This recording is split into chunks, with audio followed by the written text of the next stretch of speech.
aku harap semua pecinta sepak bola akan kasih Patrick waktu, Hmm. you know.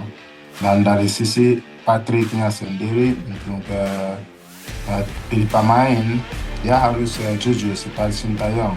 Makanya bagi aku melihat dia sebagai pelatih yang jujur.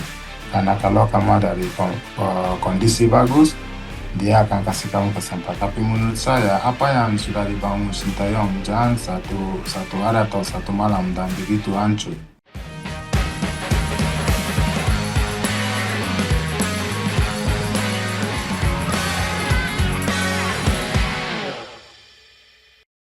Halo teman kumparan, baik lagi bersama gue Akbar. Kali ini kita akan mewawancarai ex pemain timnas Indonesia, Victor Iqbonivo. Selamat siang, Apa kabarnya nih? baik-baik. Nggak sibuk latihan hari ini? Sudah selesai latihan hari ini, latihan pagi. Oke Papi, langsung aja nih Papi. Lagi ramai pekan ini tentang pemecatan Coach Sintayong Papi. Papi ada komentar mengenai hal itu Papi? Um, ya, tentu saja Sintayong bagi aku adalah pelatih yang bagus karena aku pernah dipanggil dan melatih di bawahnya. Dan beliau adalah salah satu pelatih yang bawa dampak yang sangat positif bagi Indonesia. You know. Dan dia salah satu pelatih yang sangat jujur, you know. Dan aku tidak tahu mungkin federasi yang lebih tahu punya rencana yang lain yang mereka lebih tahu dan untuk ambil pelatih baru. Tapi yang pasti keputusan apapun yang dari federasi itu keputusan untuk yang mereka punya rencana juga yang terbaik buat Indonesia. Jadi situasi apapun aku mendukung saja.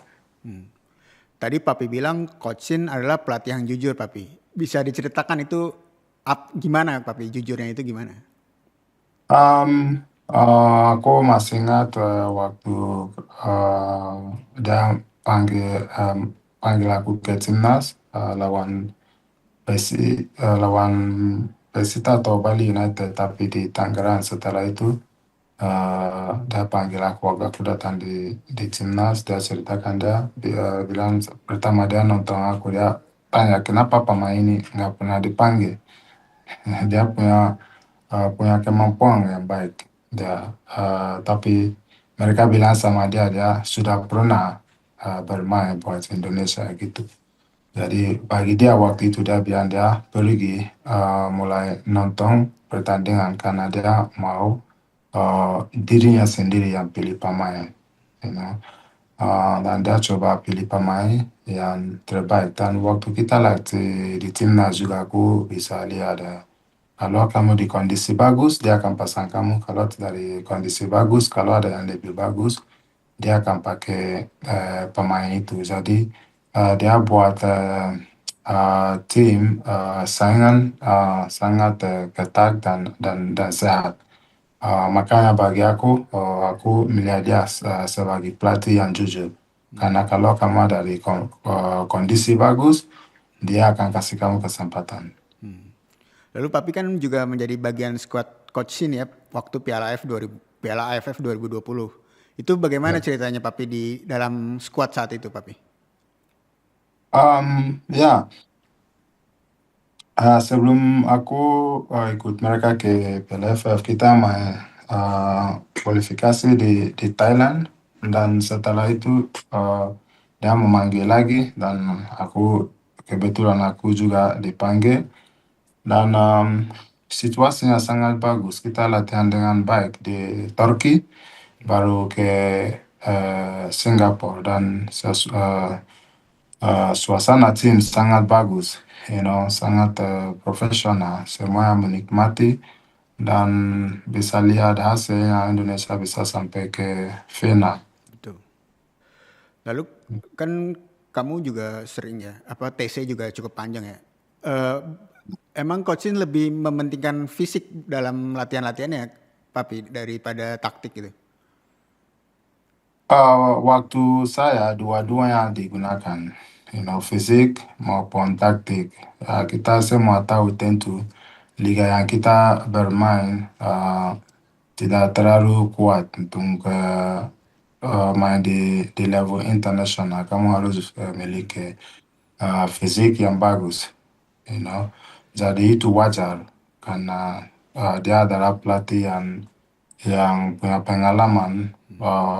Kalau dia latihan fisik atau keras, berarti itu untuk membantu pemain supaya bisa di level yang dia inginkan. Karena ini adalah level internasional, bukan local league. Berarti latihan dengan dia intensitasnya cukup tinggi ya, Papi.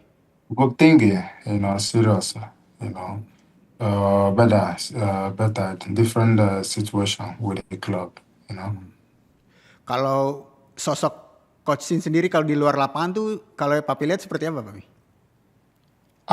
Dia santai, dia waktu bercanda dan waktu kerja dia serius. Seperti yang tadi aku mengatakan dia bisa bercanda sama siapa pun saja, siapa pun pemain bisa dekat sama dia. Tapi kalau untuk pilih pemain dia jujur, kalau dia pilih yang terbaik, yang kondisinya paling bagus dia akan pilih, you know.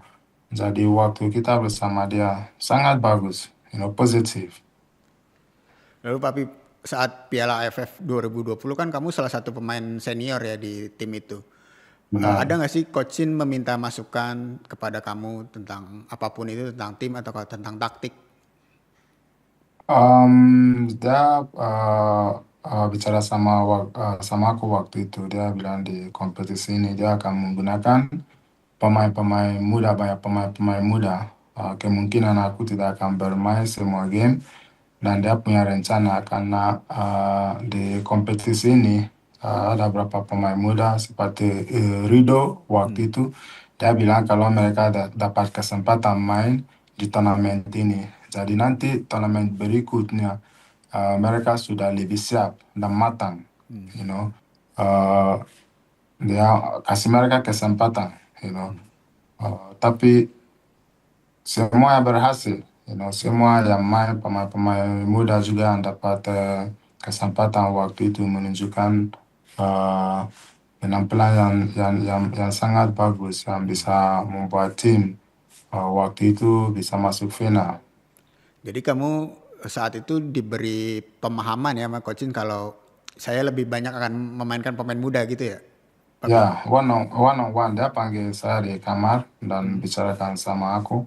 Aku akan main di turnamen ini, tapi dia akan lebih gunakan pemain muda. Tapi waktu itu karena aku akan main dan dia minta aku untuk membantu sebagai pemain senior, supaya suasana di tim di sini baik. Dia tahu aku sudah lama di sini dan aku punya pengalaman, dan aku respect dia, the decision dia Tapi membuat. Papi, kalau menurut Papi sulit nggak sih berkomunikasi di tim saat itu ya? Kan dengan Papi juga pemain naturalisasi ya. Sulit nggak Papi saat itu? Dengan pemain lain dan juga dengan coach Shin?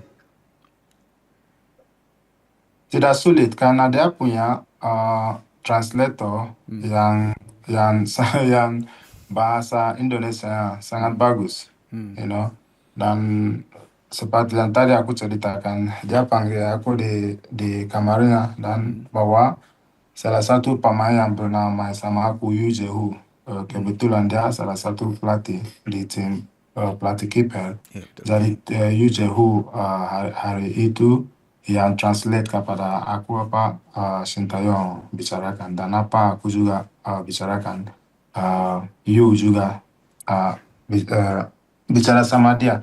Jadi untuk komunikasi sebenarnya tidak masalah karena dia punya satu yang bahasa English dengan sangat baik dan yang translate di Indonesia sangat sangat baik. Kalau lihat juga di klub-klub Indonesia, kita di sini punya banyak pelatih-pelatih asing kan. Jadi komunikasinya melewat translator dan ya semuanya lancar. Jadi untuk di timnas waktu itu sama Sintayong semuanya baik. Lalu Papi kan PSSI juga sudah menunjuk pelatih baru ya, ini Patrick Kluivert dari Belanda, dari Eropa. Papi melihat gimana nih penunjukan Patrick Kluivert sebagai pelatih timnas, Papi?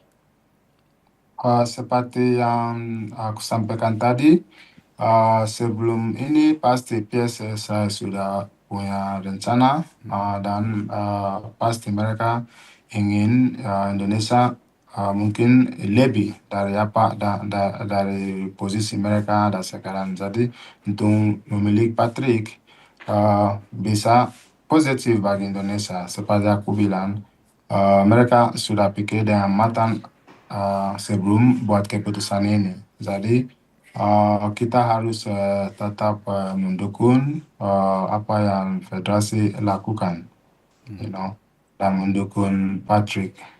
Tapi kadang di sini ekspektasi terlalu tinggi. You know, aku harap semua pecinta sepak bola akan kasih Patrick waktu, you know. Dan dari sisi Patricknya sendiri untuk pilih pemain, dia harus jujur seperti Sintayong. Aku harap mereka akan biarin dia pilih pemain yang terbaik, you know. Dan apa yang Sintayong sudah bangun sebenarnya cukup bagus. Dia mulai dari sana.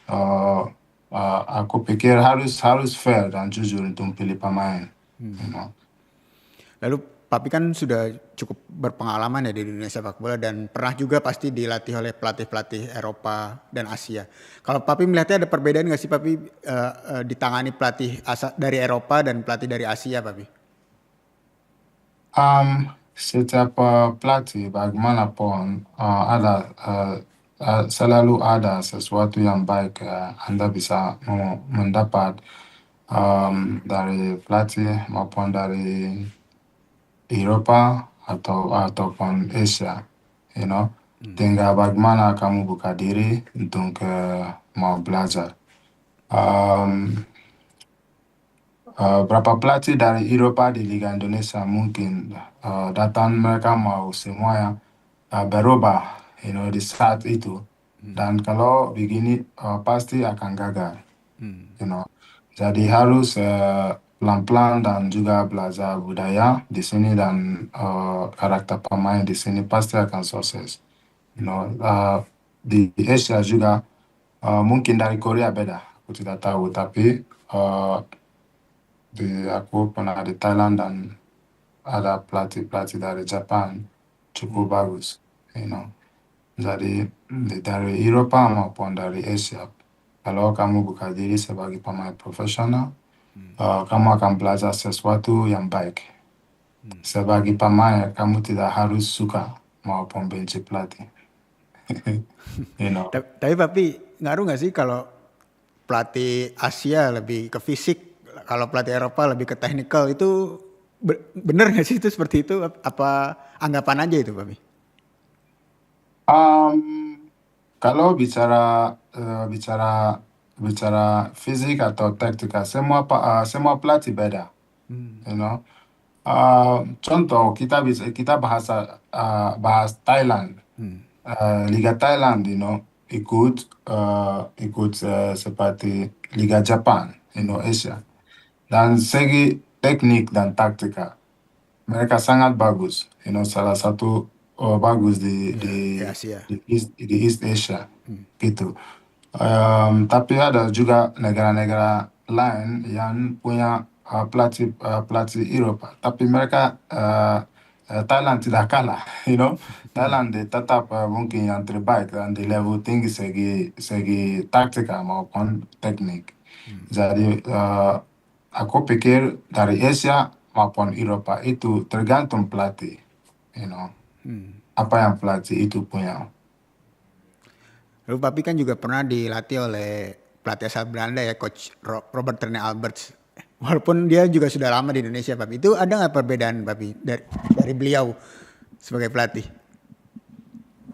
Seperti yang aku sampaikan, setiap pelatih, you know, punya sesuatu yang baik sebagai pemain, kamu akan belajar.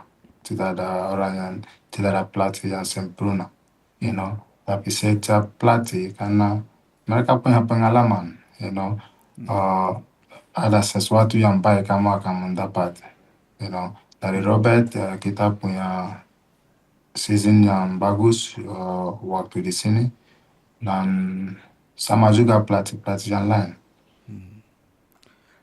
Dan kan kamu juga punya banyak rekan setim juga dari Belanda ya, Papi. Itu ada apa ya, gaya-gaya khas yang khas nggak sih, Papi, dari mereka, dari pemain-pemain Belanda yang pernah kamu bermain bareng gitu? Hmm, semua pemain yang bermain sama aku bukan cuma dari Belanda, dari Eropa. Anda tahu sendiri kayak pemain Eropa, Asia maupun Afrika gimana, you know. Tapi yang semua aku bermain yang adaptasi di sini bagus. Lalu Papi kan juga sekarang sampai saat ini masih bermain ya di Liga 1 ya. Hmm.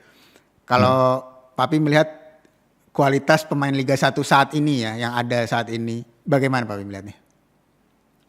Um, Bagus. Liga 1 punya kualitas pemain yang bagus.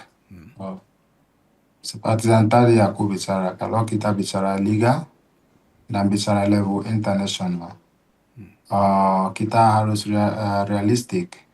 Di liga yang kita bermain tidak cukup untuk saingan di level internasional, you know. Ya, maka di sini pernah kamu bilang kalau pelatih sistem mungkin dari Sintayong ada sangat ngotot untuk fisik, you know. Dan Anda harus paham kalau di Indonesia kita cuma main satu liga, you know. Kita tidak pemain di liga Indonesia tidak terlalu punya game di kaki. Beda seperti Thailand, contoh Thailand main di liga, dan mereka main di FA Cup, mereka main di Toyota Cup. Terus ada beberapa tim yang main di Liga Champion. Jadi satu pemain di Thailand mungkin punya sekitar 3 atau 4 kompetisi dalam setahun. Jadi mereka lebih siap, mereka punya game di kaki, you know. They have more matches. Tapi di Liga Indonesia kita cuma punya liga, you know. Jadi ini sangat membuat pemain kurang untuk saingan di level ini. Tapi menurut kamu ada kans gak pemain Liga 1 saat ini ya dipanggil ke timnas arahan Coach Patrick Kluivert? Sorry? Ada kans gak di pemain Liga 1 saat ini untuk dipanggil ke timnas Coach Patrick Kluivert? Ya, semua pemain punya kesempatan. Tapi menurut saya, apa yang sudah dibangun Sintayong, jangan satu hari atau satu malam dan begitu hancur, you know.